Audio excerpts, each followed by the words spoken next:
Healing After Heartbreak, Special Episode 1, the story I was finally ready to tell.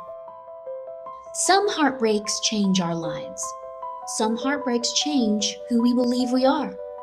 Around here, we're healing both. Welcome back to Healing After Heartbreak. I'm Mary Majors. And today's episode feels a little different. I've actually recorded this opening more than once because it feels a little like handing someone my journal. And maybe that's exactly what I'm doing. This week, something happened that still doesn't feel entirely real. My first book, The Sacred Work of Remembering, was released into the world.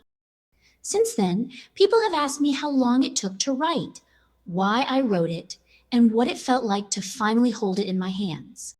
Those are wonderful questions.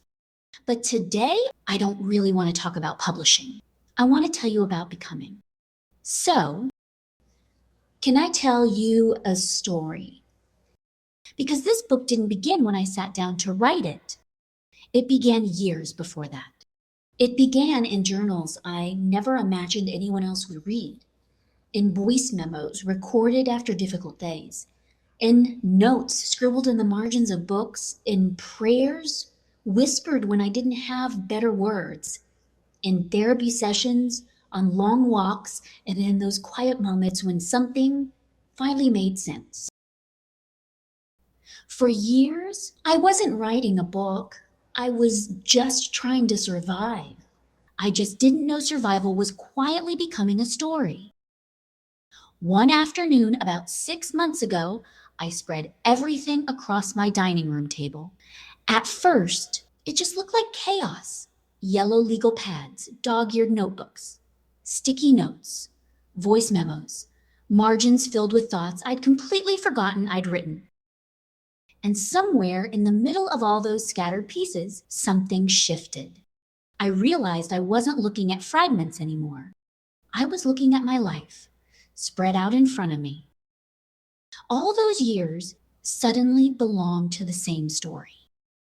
Not a perfect life, not an easy life, but a life that finally made sense. Looking back, it almost feels like the book had been writing itself for years. Not because writing was easy, it wasn't, but because those words had been patiently waiting for me to become ready. In hindsight, I think they were writing me too. People have asked me, why now? I don't think I could have written this book any sooner. Some stories can only be told once you've lived far enough beyond them to hold them with compassion instead of only pain. A&D writing this book wasn't about reopening old wounds. It was about finally seeing those wounds for what they were and honoring what they had to teach me.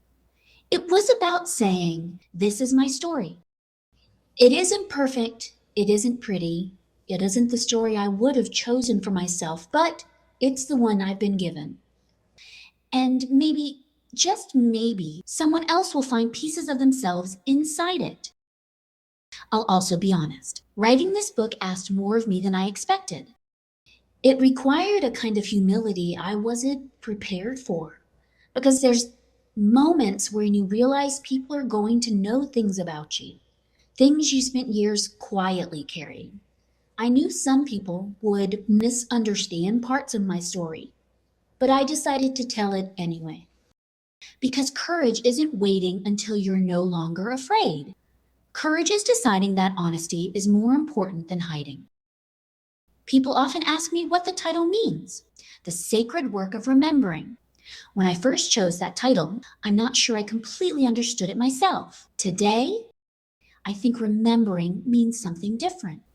It doesn't mean living in the past. It doesn't mean becoming the person I was before life hurt. It means coming home. Coming home to my own voice, to my own body, to truth, to a life that no longer has to be built around survival. That's what remembering has become for me. And that's my hope for every woman who opens this book. My hope is that somewhere inside these pages, she remembers the woman she's always been beneath the fear, beneath the expectations, beneath everything she learned, she had to be just to survive. Because that's where healing begins. Maybe today wasn't really about my story. Maybe it was about giving you permission to become curious about your own. Because every life has chapters. Every heart carries stories. Every wound leaves questions. And healing often begins the moment we're willing to look at all of it with honesty and compassion. When I finished writing The Sacred Work of Remembering, I honestly thought I had reached the end of the story. What I didn't realize was that the story wasn't finished with me. Writing the last page changed something. Not because I finally had all the answers, but because I finally understood the question I'd been asking all along. And next week, I want to tell you about that. I want to share what remembering taught me and how writing this book changed me in ways I never expected. If you've already picked up the book, thank you. It means more than I could ever put into words. I hope somewhere inside those pages, you discover pieces of yourself too. And if you haven't read it yet, that's okay. I believe stories find us when we're ready for them. Whenever that time comes, I'd be honored to share my story with you. Whether you ever read this book or not, more than anything, I hope today reminded you that your story matters too.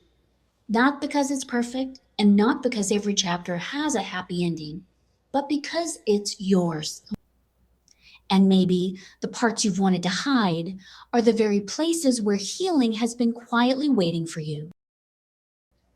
Thank you for letting me share a few pages from my journal with you. I hope somewhere inside them you caught a glimpse of your own story too. If these conversations have been meaningful to you, the podcast and the book were always meant to go together. The podcast gives us space to explore these ideas. The book gives you a place to return to them in your own time. If you'd like to continue the journey, The Sacred Work of Remembering is available on Amazon in Kindle and paperback. I'd love for it to find you whenever you're ready, because healing isn't about becoming someone new. It's about remembering who you were before pain convinced you to forget. Until next time, keep remembering. Much love. See you next time.